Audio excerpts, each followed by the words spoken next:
என்னுடைய அருமை நண்பர் அமரர் கலைஞர்களை பற்றி நான் என்னத்தனை பேசுறது, படங்கள் அவர் பண்ண படங்களை பற்றி நான் வந்து பேசிட்டேன். அதுக்கப்புறம் வந்து அவருடைய நான் சொல்லி இலக்கியத்தை பற்றி அவ்வளோ ஜாஸ்தி எனக்கு தெரியாது. அண்ட் அரசியல் வாழ்க்கை பற்றி எல்லாருக்குமே அவங்களுக்கு தெரியும். அவர் அரசியல் வாழ்க்கை இப்போ வந்து ராஜ்நாத் சிங்கை வந்து அவரை பற்றி ½ அவர் பேசியிருக்காங்கன்னு சொன்னால் அதை ராஜ்நாத் சிங் மட்டும் பேசிக்க மாட்டாங்க, மேலேருந்து ஒரு உத்தரவு வந்துருக்கும். ஸோ அவர் வந்து எல்லாராலையும் வந்து அந்த மாதிரி ஒரு பாராட்டி மகிழ்கிற ஒரு ஒரு மனிதர் அபூர்வங்க, ரொம்ப அபூர்வம். எல்லாரும் நம்ம பிறக்கூடாது 90% 95% வந்து பிறந்து இந்த குலம், இந்த ஜாதி, இந்த மதம், இந்த பேர், பொண்டாட்டி, புள்ளை, ஒரு 10-25 உறவினர்கள், ஒரு ஆஃபீஸில் வேலை செஞ்ச ஒரு 10-20 பேர், மொத்தமே ஒரு 50 பேர் அதுக்குள்ளே வாழ்க்கை முடிச்சிடும். அந்த 50 பேரை வந்து சந்தோஷப்படுத்தி 50 பேர் முன்னாலே நல்லா வாழணும், சந்தோஷமாக வாழணும் அப்படின்னு சொல்லி அதே போராடி செத்து போகிறோம்.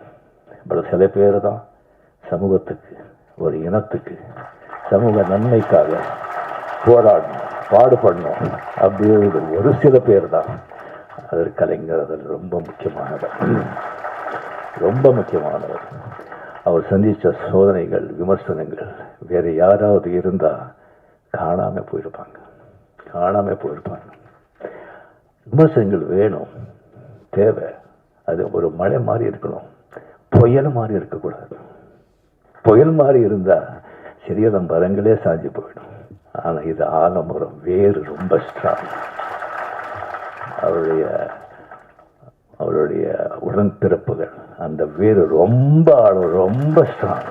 அந்த மரம் அந்த மாதிரி ஒரு ஊக்குவிச்ச மரம், அதை யாராலையும் அசைக்க முடியாது. இல்லைன்னா 12-13 வருஷம் ஆட்சியில் இருந்தால் கூட ஒரு கட்சியை காப்பாற்ற முடியுமா?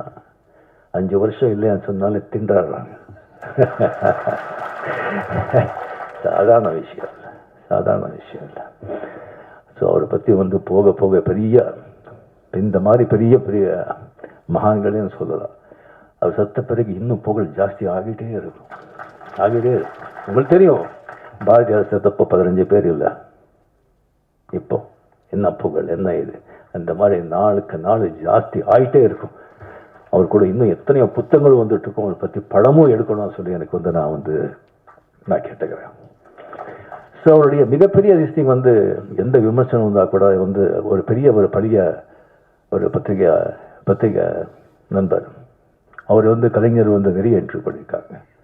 அவர் என்கிட்ட ஒரு வாட்டி சொன்னார், விமர்சனம் கேட்டு விமர்சனங்கள் எப்படி அவர் எடுத்துக்கிறாங்கன்னு சொன்னால், அந்த விமர்சனம் வந்து அந்த விமர்சனம் யார் எழுதுனது அப்படின்னு சொல்லி வந்து பார்ப்பாங்க. அவனுடைய தராதரம் பார்ப்பாங்க, அவனுடைய பேக்ரவுண்ட் பார்ப்பாங்க, அவன் யாராவது ஏவி விட்டு எழுதுறானான்னு பார்ப்பாங்க, இல்லை பணம் கொடுத்து வருதான்னு பார்ப்பாங்க, அவனுடைய ஞானம் என்னன்னு பார்ப்பாங்க. அதை பார்த்துட்டு அது அப்படின்னு சொன்னால் நெக்ஸ்ட்டு வந்து அதை வந்து பார்க்கவே மாட்டாங்க. அதை பற்றி அவன் எழுதுறான் பார்க்கவே மாட்டாங்க. நல்ல அறிவாந்து கரெக்டாக திஸ்டிங் கிரிட்டிசைஸ் பண்ணி கரெக்டாக வந்து திஸ்டிங் பண்ணால் அதை வந்து தவறாமல் அதை வந்து படிப்பாங்க. படிச்சுட்டு ஏதாவது தப்பு இருந்தால் அவர்கிட்ட வந்து கேட்பாங்க, நான் இதனால தான் இதை பண்ணேன், இதனால தான் இதை செஞ்சேன் அப்படின்னு சொல்லி அவர் கேட்பாங்க. அது ஒரு மிகப்பெரிய ஒரு குணம். இப்போ வந்து விமர்சனம் செய்கிறாங்க, விமர்சனம் செய்யுங்க, பட் மனசை யாரையும் நோகடிக்காதீங்க. ஸோ இதுக்கப்புறம் வந்து அவர் வந்து ப்ரெஸ்ஸை வந்து சந்திக்கிறது, இப்போ யார் ப்ரெஸ்ஸை சந்திக்கிறாங்க? யாரும் சந்திக்க மாட்டாங்க. அவ்வளோ கஷ்டம், அது ஈஸி இல்லை. பட் ப்ரெஸ்ஸை வந்து பார்த்தா சந்திக்கிறதுக்கு வந்து கலைஞர்களுக்கு வந்து ஒரு யானை கரும்பு மாதிரி ப்ரெஸ்ஸுக்கு பார்த்தாலே போதும், அவர் தெரியாமலே ஒரு சிரிப்பு வரும் அவர் கையை தான். ஈவன் அந்த பத்திரிகையாளர்கள் கூட அது எதிர்கட்சியை வந்து அவரோட ஆளு இருக்கலாம், அவனுக்கு கூட ஏதாவது பதில் கேட்கும்போது அவ்வளோ சந்தோஷமா அதை வந்து அவ்வளோ வந்து ஸ்பான்டேனியஸா, அவ்வளோ ஞானமா, அவ்வளோ வந்து தெளிவா, நக்கலா, எங்கே எந்த சொல்லணும் சொல்லிட்டு அப்படி சும்மா சொல்லிட்டு அப்படி போயிட்டே இருப்பாங்க. அதெல்லாம் வந்து யாருக்கும் அது சாதாரணமாக ஒரு விஷயம் இல்லை.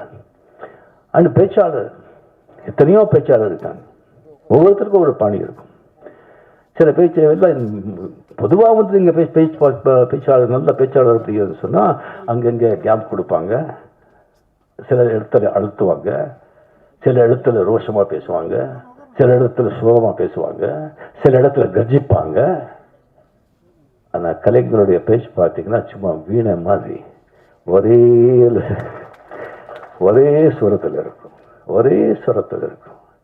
அங்கே கேட்குறவங்க கிட்ட இருந்துல துள்ளல், சிரிப்பு, கோபம், சோகம் அப்படி வரும். அது பேச்சுடைய அவருடைய திறமை.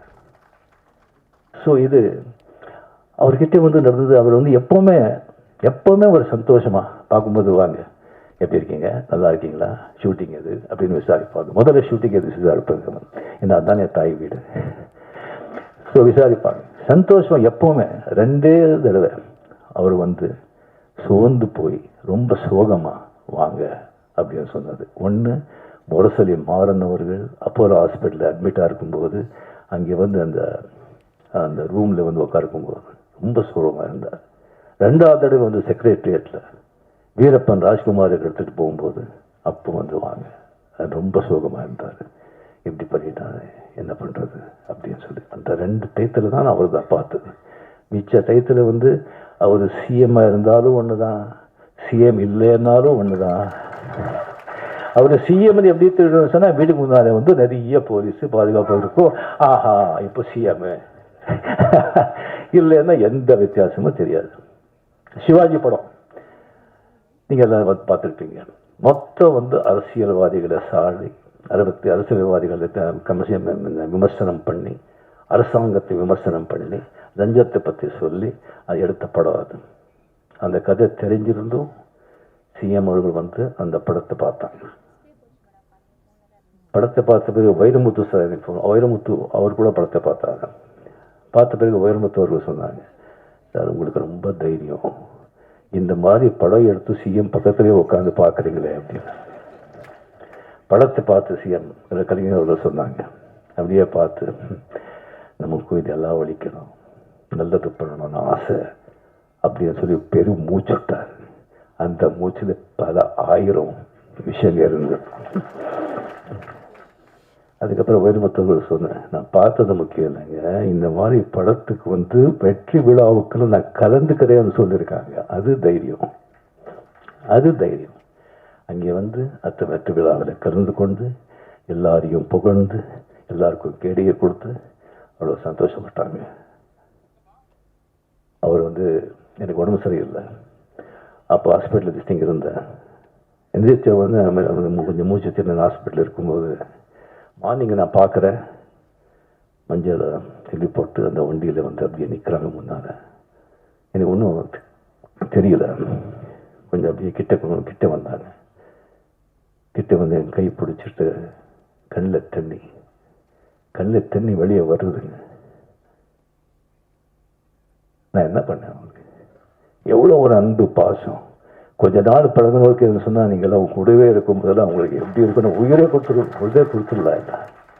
அவளை கண்ணில் தண்ணி வச்சுட்டு கையில் அப்படியே தடவினார். அந்த கை இந்த பூவை விட அவ்வளோ சாஃப்டாக இருக்குங்க, அவ்வளோ சாஃப்ட். என் வாழ்க்கையிலேயே அவர்கிட்ட அந்த கண்ணீர், அந்த ஸ்பர்ஷம் என்னால் மறக்கவே முடியாது. இந்த மாதிரி ஒரு பெரிய ஒரு மகான் அவரை பற்றி பேசிட்டே போகணும்.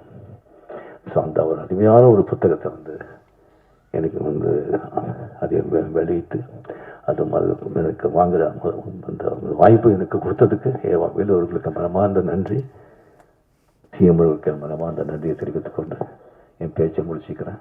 ஏதாவது தவறாக இருந்தால் செஞ்சு மன்னிச்சிருக்கேன்.